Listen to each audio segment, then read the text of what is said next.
tonight.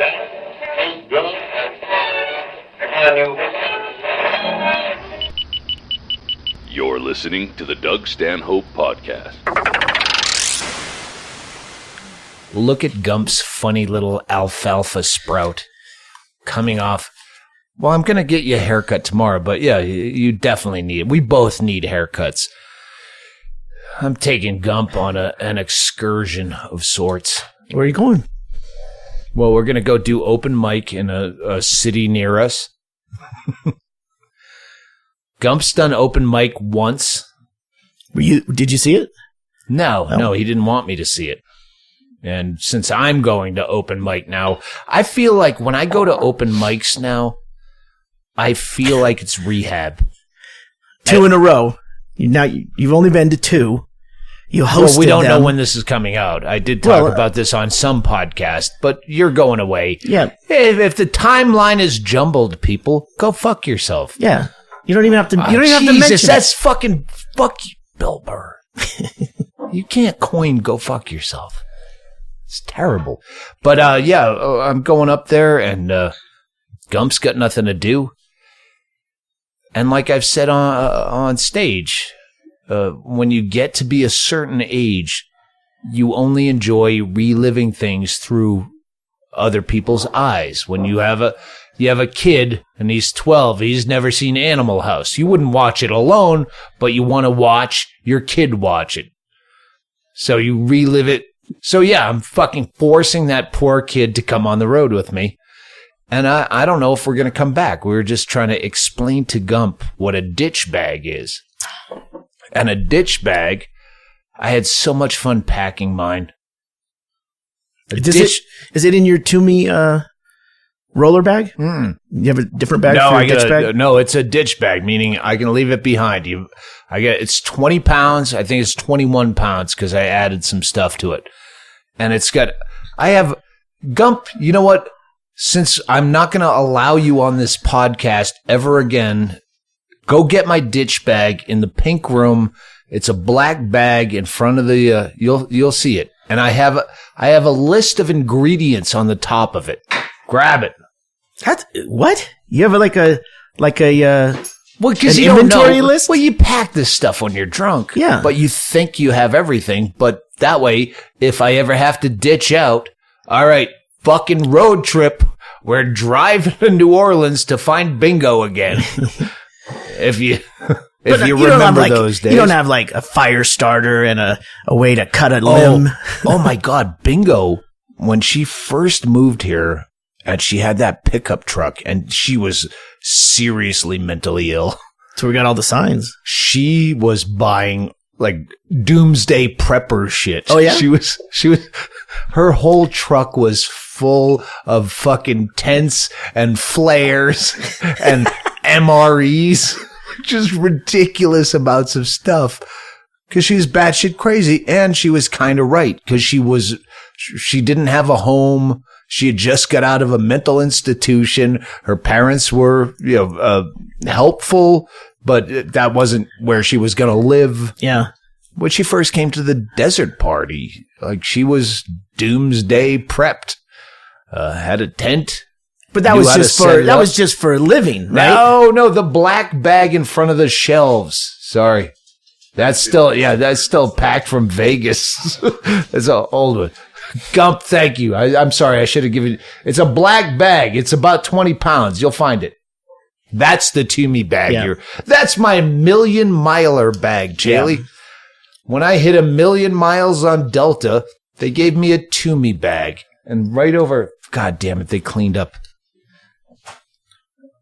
I'm closing in. I'm like 1.5 million. But a ditch bag is when you just like, fuck this. I'm leaving town. I'm going to drive through the back roads of Nevada like I used to do. Just drive aimlessly. Just put the shame in the rear view mirror. Get the fuck out of town. What do I need? An escape bag. Yeah. What you have in a white Bronco with AC cowling. I think I've already used this reference recently. But I mean, you have your passport, you have some medication, the passport stuff like that. Fucking ditch bag. I mean, you got it all. I actually have my passport on me right now. I am you were so close to leaving. Flee myself. That's it. There you go. Yeah, pick that up, Chaille. What's that? It's about 21 pounds. Oh, a little bit more than that. Yeah, that's it's no more than 22. All right, no. That's closer to 26, 28. Go Get the scale. You know where the scale is? In the bathroom. It's orange. Like the microwave. Orange. Let's just have him keep bringing things out from the house.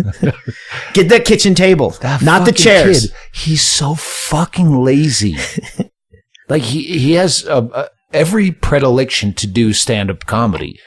He does what I do, and I shun him for it. What do you mean? He doesn't do anything. He doesn't work. He doesn't. Like, I clean up. I at least do dishes. He just sits there and smokes alone and does nothing. And he's not even a comedian, but he has everything that I had when I started comedy. Was I'd just sit around on someone's couch that I wasn't paying rent at, and I would at least write jokes. Today I got him writing jokes. Did he, or was he just doodling? I don't know. He's so secretive. I can't wait till I'm gonna follow him on purpose. Oh, here he comes. Well, yeah, you wouldn't want to do it the other way. Do you know how to do this? You weigh yourself. Just set it down. And you weigh yourself. And how much do you weigh? You tall, gangly, beautiful fucking young boy. I don't know if we talked about. He slept in the nest with me. He doesn't have his glasses. 141. 141. Now hold the bag and weigh yourself again. And what did you say it was going to weigh? 22 pounds. 22. Tops. I see. That's over that. I'm really good at this at the fucking airport. How much did you weigh? Yeah. 141? Now look down. Chaille, you're going to have to do it because he's holding it in front of his fucking dumb face. Do. What is it? 21.4 pounds. 21.4. You're right. I said between 21 and 22. Okay, now Gump, open that up. Top hatch. That would have been. And now hand me that. This is the list of ingredients. I so wanted a Jack in the Box to spring out. Actually, open that. Blow glitter in his face. Hey, I know this doesn't work on an audio-only podcast, but it's funny to us. I actually titled this yellow legal pad sheet ditch bag as though I would be confused when I open the ditch bag to... What are the notes? Okay, 2 Long John tops. Good work, Chaille. 1 Long John bottom. 2 PJ bottoms. 2 PJ bottoms? Yeah, in case you shit your pants. Oh, all right. Well, yeah. Good point. 1 hoodie, 1 jacket lined, 1 black travel shirt. It's the Otto and George shirt. What does that mean? What is the Otto and George shirt? It's a t-shirt. Oh, it's just a t-shirt. Yeah, I have my all blacks. It's my fucking black checkered plaid pajama pants that are fucking torn out. My black travel shirt. And you mean travel shirt? That's what you drive in, like during the day, comfortable. I have a specific outfit that I don't. When I say travel, that means like road travel. Mm-hmm. You and I both. That almost stopped. That stopped me basically from taking a crazy flight from Vegas. Where I go, fuck, I'm in Vegas. It's a real airport. I could go to Singapore. I could go to a fucking crazy place without 19 different fucking stops like Tucson. But I didn't have a suit. We never travel without wearing a fucking suit. How did you not have a suit? You never... Wait, no. This was... Fuck. Sorry. All right. Wrong. This is what I did open mic last time in Tucson. Oh, where I'm staying right by the airport. Yeah. All right. Yeah, that's where... Yeah, that makes sense.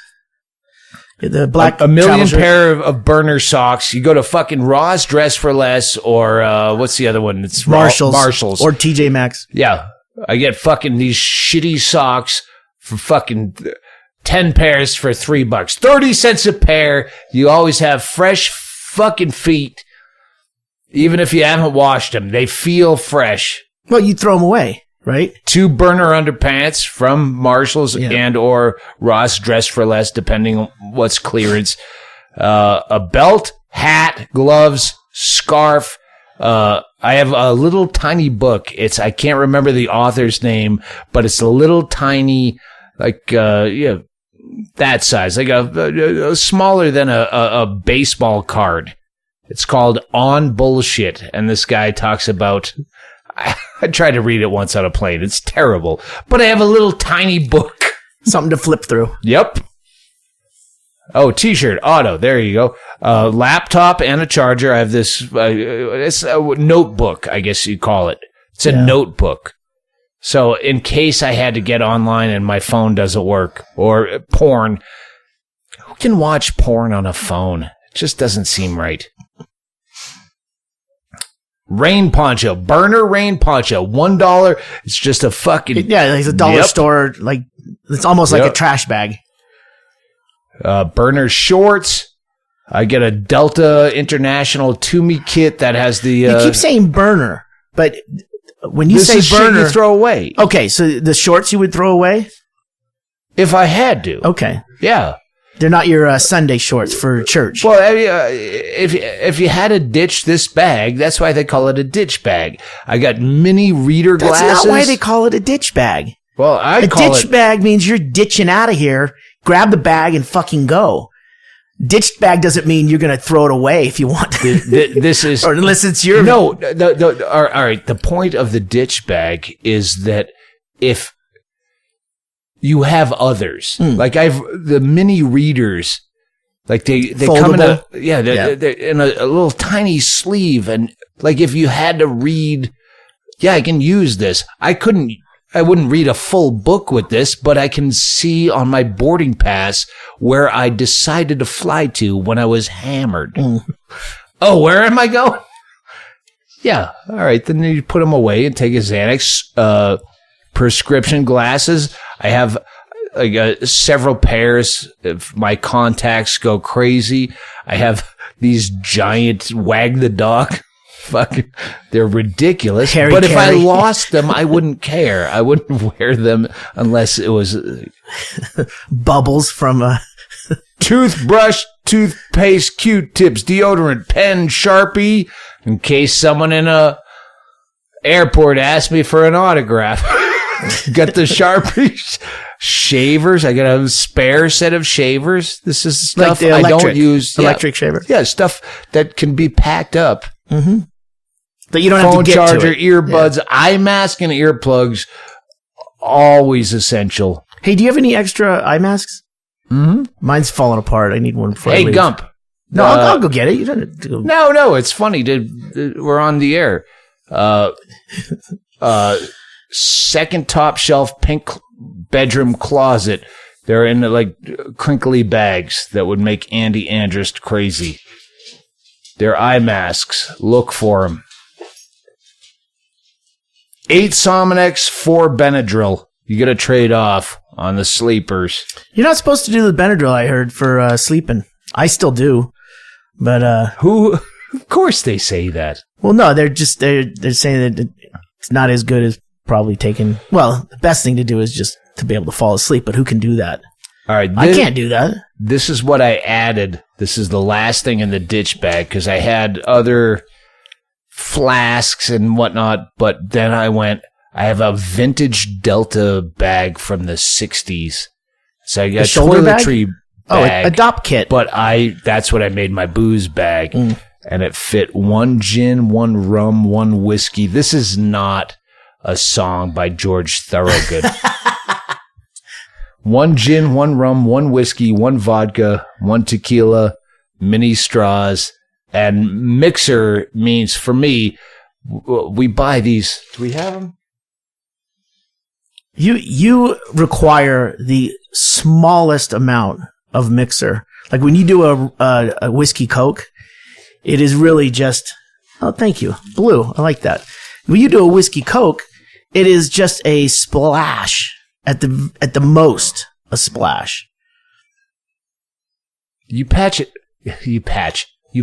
ditch bag and it makes you want to fucking leave town. Us talking about it makes me want to leave now. Know. And you are. No, I'm so hungover from last night that I'm going to have to put it off a day. I mean, it sucks because now that we're talking about this, I'm all, just get up in the morning and fucking go. Because we're going to be gone for 6 weeks. I haven't even packed. I don't even have the clothes. You've been working on, like, let's take a break and then we'll get back to this. Because I think we're at about 20. Nope. No? Nope. 19? 15. 15. Oh, and we started 2 minutes in, so 13. All right. It makes you want to I'm making the stretch. No, I wanted to keep going. You're the guy that always says 20, giving me the tap on your watch signal. I can cut it in at any time. All right, I'm good. You really should listen to your podcast once. I'm gonna have to for this new book. Tease. Hey, get on the mailing list because I'm also filming the new special. Once I relearn it, since I retired for too long. I was bummed when I heard you were going to do it in March. But now that you're not, I'll be back. Nope. But you have to be on the mailing list. I'm on the mailing list, so I'll know when. I know it's not March. I'm looking forward to taking Gump on the road where it's just me and him. In the car for as long as he's a captive. He doesn't have a job anymore. He fucked me over on that. Maybe we went over this, got him a job at Safeway. Not that he couldn't have gotten it on his own, but he was hired immediately as my son. I said, my boy. And then he fucking no-called, no-showed these. Safeway is my safe place. It's the only market in town. It's the only place you see people. They know me. I'm a legend there. Every time I do taxes and I go, I spent how much last year at Safeway? That's more than a teacher makes. It's a lot of booze. That adds up. They know my goddamn name. The meat guys know my name. They still put out shitty meat. And Gump, he fucked me. But he's still, I don't need, Gump lies when he doesn't have to, and they're not interesting lies.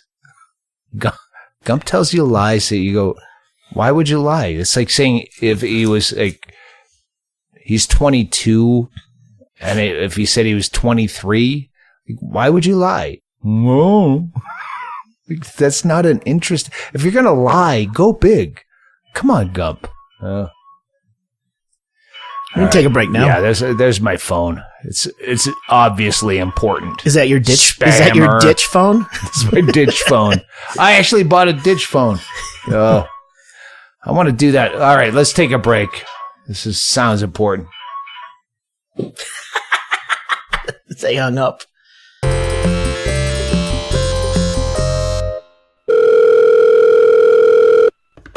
Stanhope, leave a message. Hey, Doug, it's Chaille. I was going to have you cut a spot. Your tour date's coming up while I was gone, and I totally blew it. You know, there's still tickets for Go Bananas in Cincinnati, April 25th. And then you got all those California dates, May 6th through the 15th. Ontario, Irvine, San Jose, Oxnard, Brea.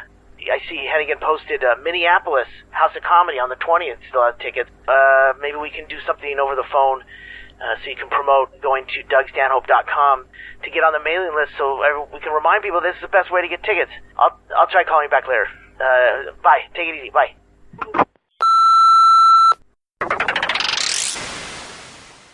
That was Bingo calling. Because I went down the rabbit hole hard with Brody Stevens. And then I'd never seen his special.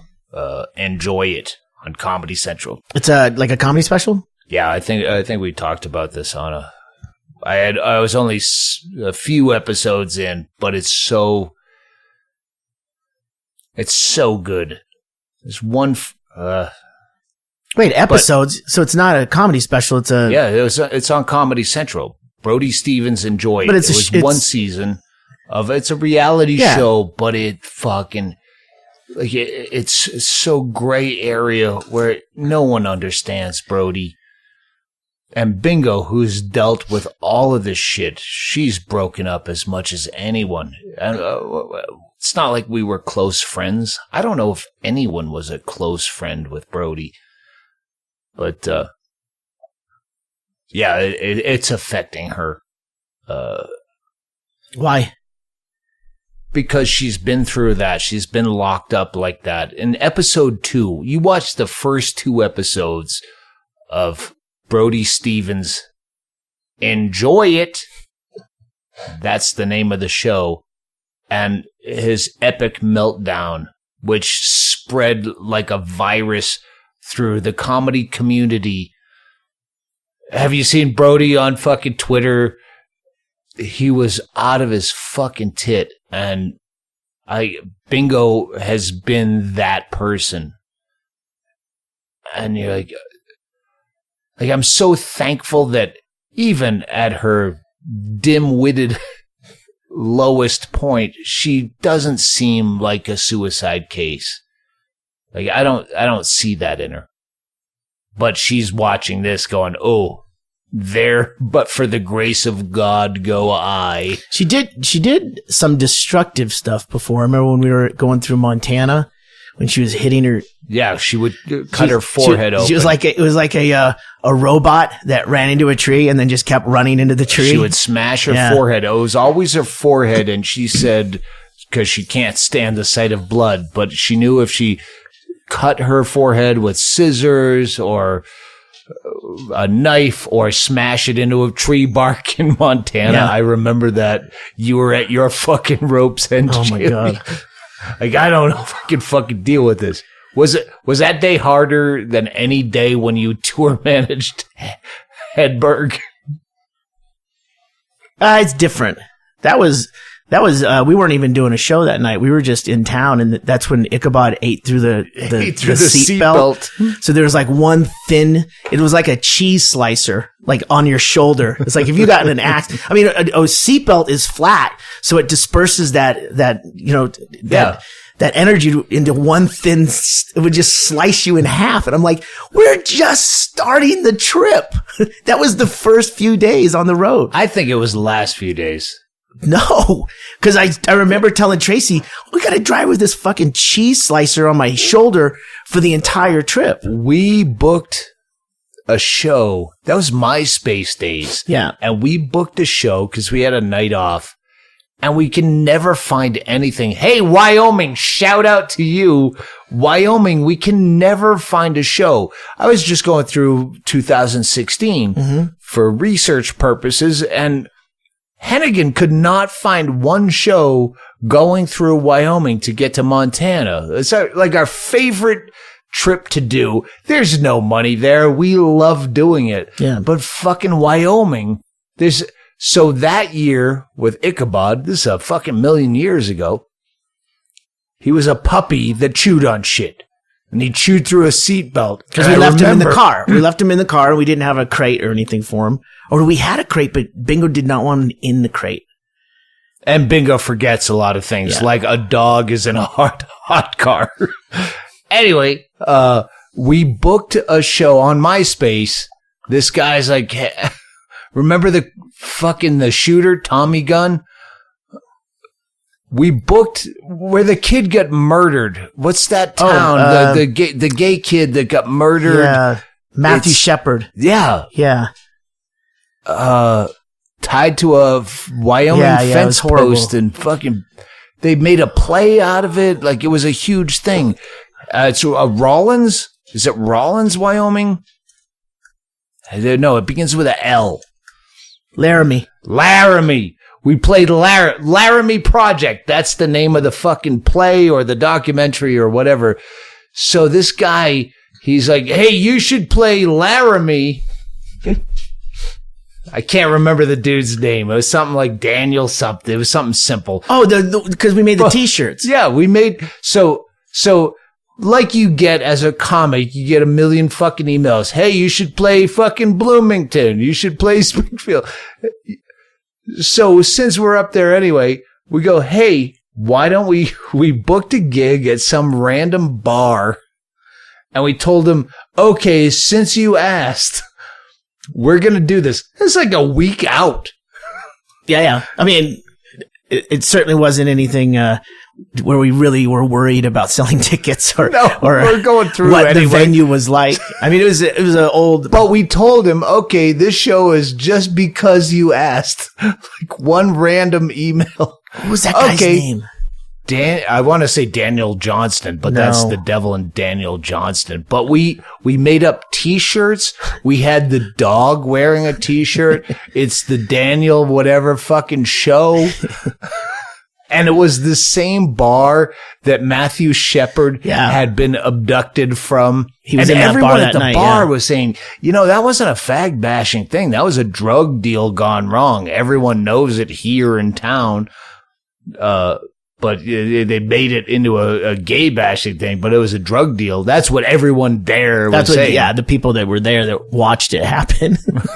Yeah, like we're not getting involved in the drug deal. Now, if they had said something about his sexual predilection, I would have jumped right in. But he was definitely trying to sell drywall. But we showed up to do this show, and then people are going, because it's a small town. It's like Bisbee, Laramie, Wyoming.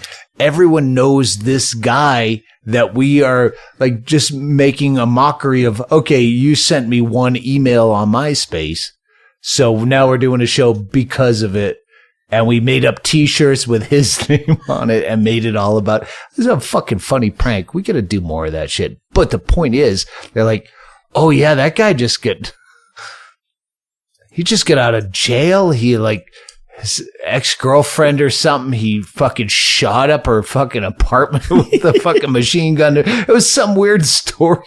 Like, he couldn't drink because of his parole violations or something.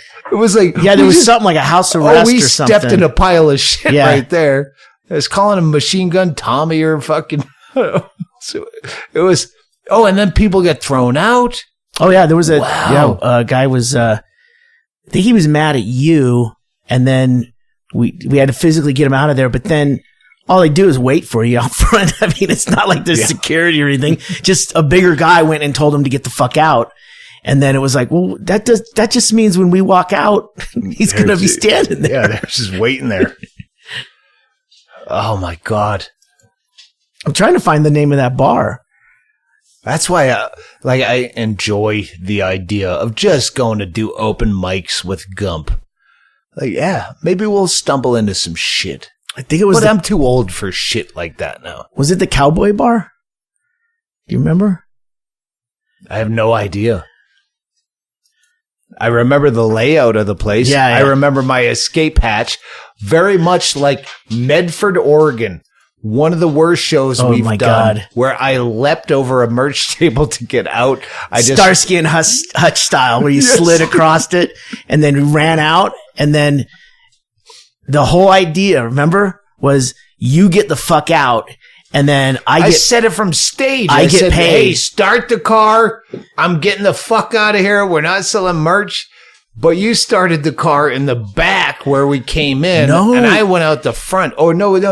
Bingo and Junior didn't fucking go to the car with you. So after you're in the car and we can get away, I have to go back in the venue to find them. They're in the back of the bar, outside in the smoking area. And I'm like, what, guys? We had to talk. We were clean. We were out of here. And then I had to go back through the bar. And everyone sees me go to the car, the van. And, we blew the cover. I remember that game. Yeah, it was that same layout of the bar. I remember that. Where, all right, I know my emergency exits. Your act goes on autopilot, and then you're just, how do I get the fuck out of here? I love some of those bars where we walk in and then we look at each other and it's like, we're not selling merch tonight. Like this is going to be fast. Let me stop. A plug for Chaille. Hey, please go to DougStanhope.com/merch, the fucking store. Not /merch, /store. /store. Just go to the page. Buy something. Yeah. Because when Chaille says he doesn't want to sell merch, that's his money. Chaille is getting the merch money. That's what pays. So when Chaille bails out of it, that's akin to saying, I'm not doing my act. In this fucking place. that is a thing where you get nervous when I say that, but I've said that to you because I don't want us to worry about things that are going to happen. Things are going to happen. We don't need to add to it by having a table set up.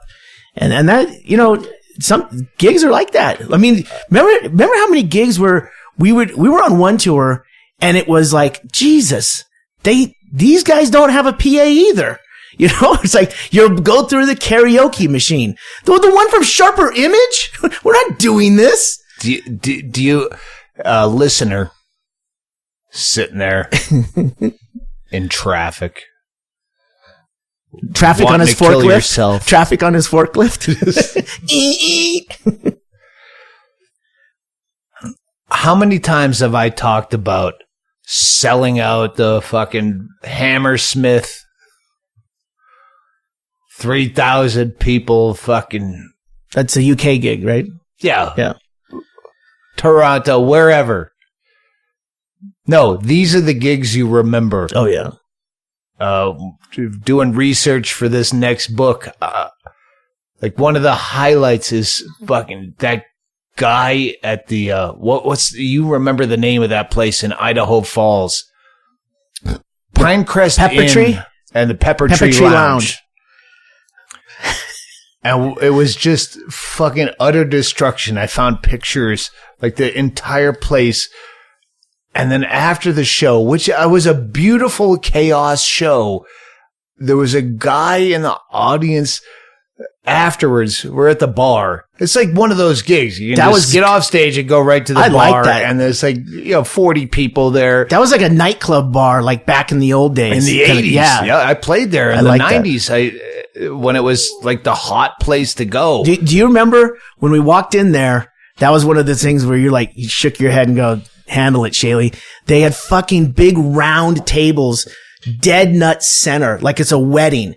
And I'm going, no, you don't put a big 8 foot. Yeah, 12 top. Yeah, but it's all fucking table right in front. So I moved all those. I spent the entire time when I should have just done a quick sound check. I tweeted so many pictures of how that place had dilapidated over 20 years. It looked like Beirut. I know. I just showed you the picture the other night of the artist's entrance in the back room, and there's just literally like 8-foot piles of broken down concrete, rebar, concrete, a busted out pool. So this guy afterwards, I just basically walk off because it's that empty, and I just go to the bar because we're definitely drinking tonight. And this guy pops out his glass eye.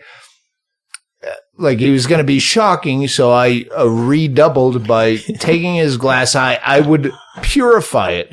Yeah, sure. With beer. I'd pour whatever I was drinking, beer or liquor. I'd pour it over, and then I'd pop it in my mouth, and he gaped, anal gaping his eye open, and I tried to spit his glass eye back into his head. And I'm like, God, we have fucking pictures of this. We have fucking vines. I don't know if you can even find it. I have a vine of you doing that. And what's weird is you think glass eye and you think it's a marble. It's like if you took your thumb and pressed it into clay. I mean, a glass eye is like, it has a concave. No, it's glass, but it has a shape to it that it's not a circle. It's not a sphere. It sits. It's egg. It's a goddamn egg. Yeah, it's an egg. Hey, egg guy. That's what I would have said to him if I could go back in time. I love that you had like the Civil War anesthesia, like or whatever. You were antiseptic when you were like dipping it in beer. I'm like, does he want his eyeball stuck in beer? I mean, he didn't care. He didn't give a shit. But it was one of those things where, but like, that's the point. Is that those gigs are the most memorable. And I hope, Gump, when I take them to open mic. Just remember, the more you eat shit, the worse it is. Those are the stories that if you don't turn into a reticent alcoholic are the memories that I have to ask other people, hey, what happened that night? But I remember that night. Yeah. I just need a little prodding. Remember? I was talking to so-and-so or such and such. Hey, do you take copious notes of your fucking job? Because you have a great job. And I go, the only thing I have is Twitter. And that's what reminded me. Oh, if I'm going to write this book, I have to go back to that year on Twitter. And I'm so happy for fucking Twitter that I go, okay, that spurs a memory. This is another memory. Oh, fuck, I forgot we did that. And it's all dated. All in one year. It's all dated, too. So, I mean, you can put that right in the timeline of the tour as well. I mean, that's how I figure out I go backwards sometimes by just going into my photos. Because every day I'll take a photo of something goofy while we're on the road, but it gives me that timestamp and that date, that location. Yep. So I'm finding that very helpful. It's way easier than keeping a diary. Yeah. Fuck you, Anne Frank. Should we close on fuck you, Anne Frank? I don't think so. That's not right. No. So that's here, Gump. You were doing a lot of running around. Your ditch bag. So here's a list of ditch bag things that I have. So you can go over that.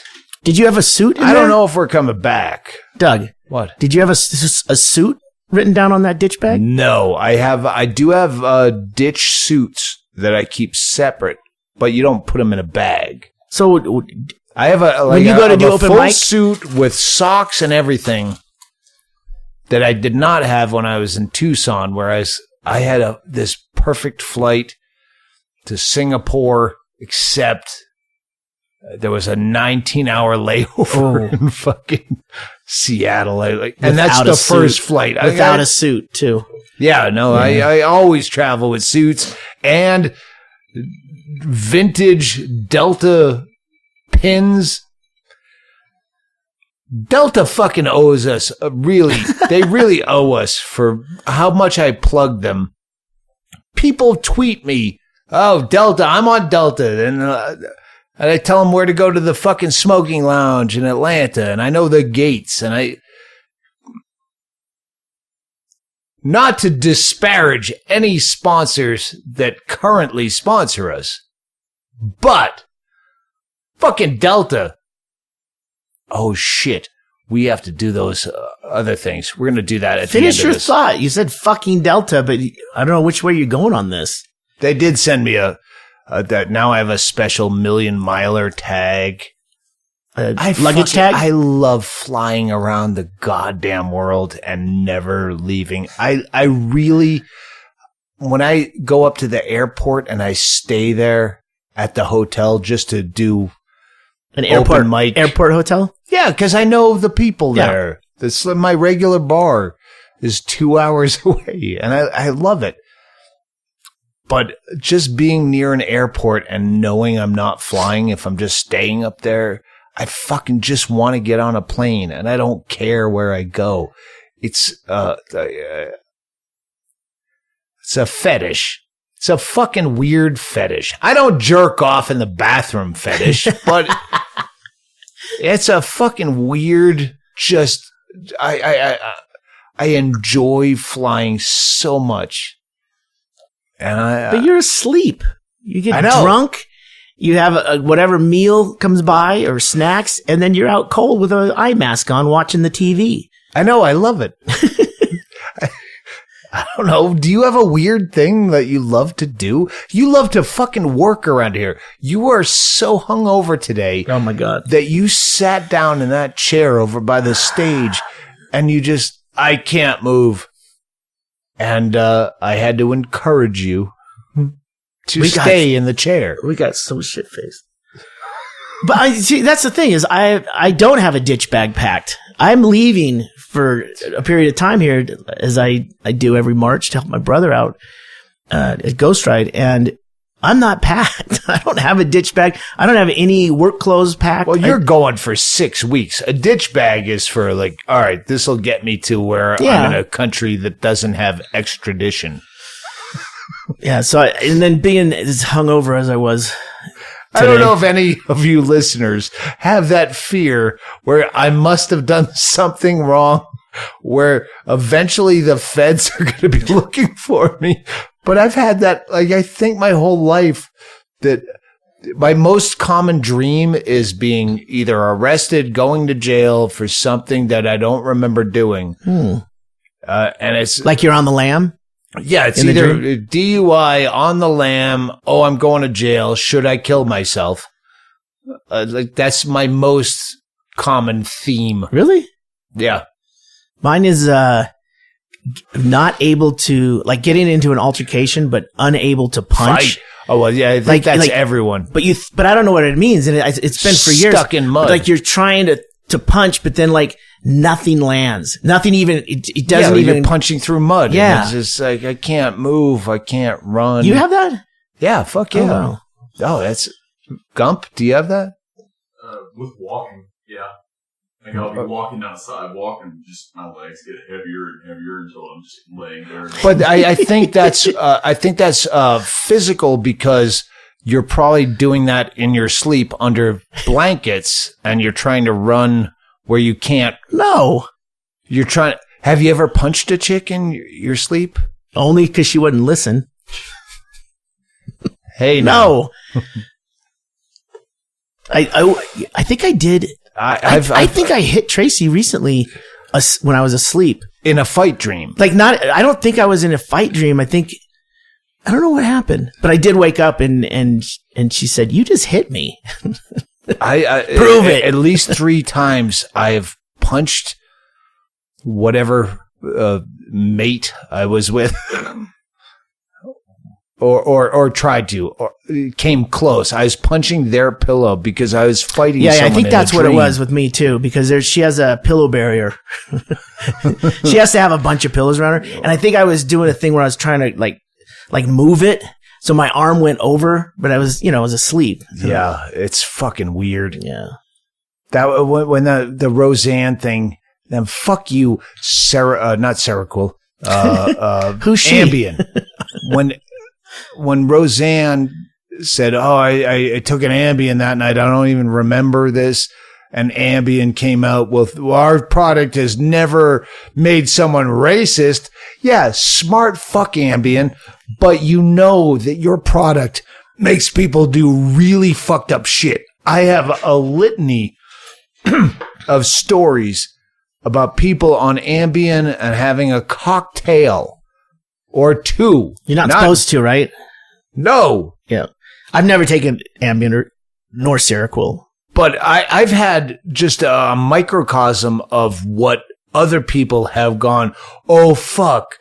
Renee's brother drinking whiskey, 2 whiskeys, and they took Ambien, watching a movie, woke up on someone's lawn in a neighborhood in LA. They didn't even know where they were. Like, it's so fucked. And your snarky remark, your product is fucking dangerous.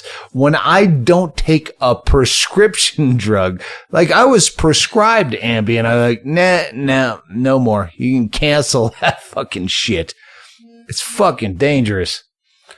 I'm sure it says right on there you're not supposed to drink alcohol with it. So I was just, what the fuck? I watched so many Netflix documentaries, and there was one that reminded me of that. Of what? Of the Ambien. Waking up on someone's lawn? Man, I can't remember. Sorry, I watched too much shit in too little time, but there's some good shit. I'm going to go watch that Hulk Hogan thing. I can't wait to watch that. What is it? It's a Hulk Hogan documentary about his, like how he put Gawker out of business, which fist pump. So it's just that. It's Bubba the Love Sponge is involved in it. And you know what? I remember doing Bubba the Love Sponge the first time, and you you were aware of the green room situation where they have hidden cameras, and then the guy, and I think it's the guy that now works for Stern. Yeah, it is. Brett. Yeah. He came in and like tried to goad us with, hey, how's your weekend going? Did you get any hookers or stuff? Like trying to promote. They would have hidden cameras. Gump, it's like if we had hidden cameras in here and we tried to goad you into saying some fucking dark shit,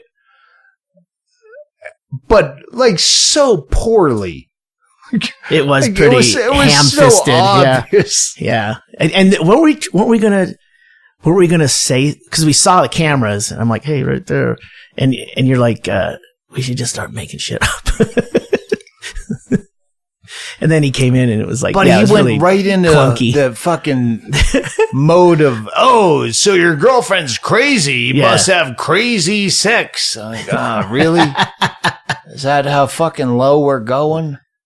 They made us wait too, because I think they thought we were gonna somehow, they primed the pump to get us talking about something. I remember, it's just so hokey. They're not bad people, but it was just, all right, come on, fucking talk to me like I'm an intelligent human being.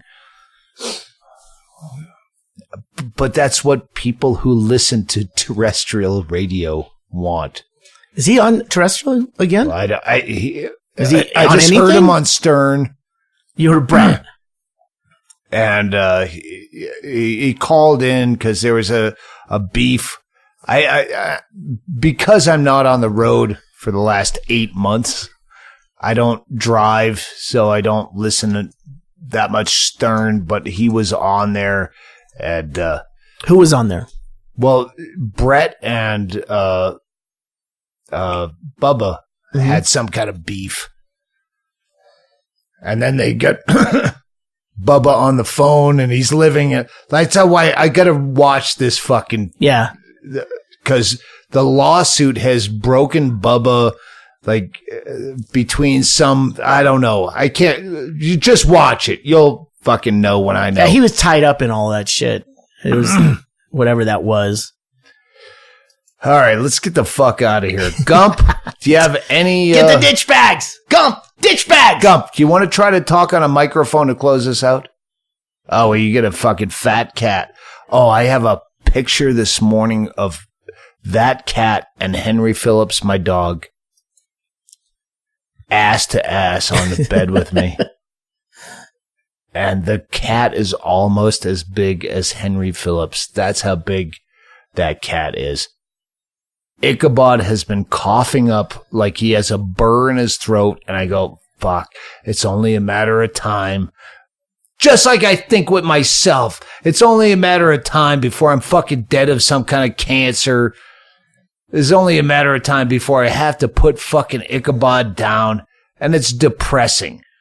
Thank you. Enjoy it.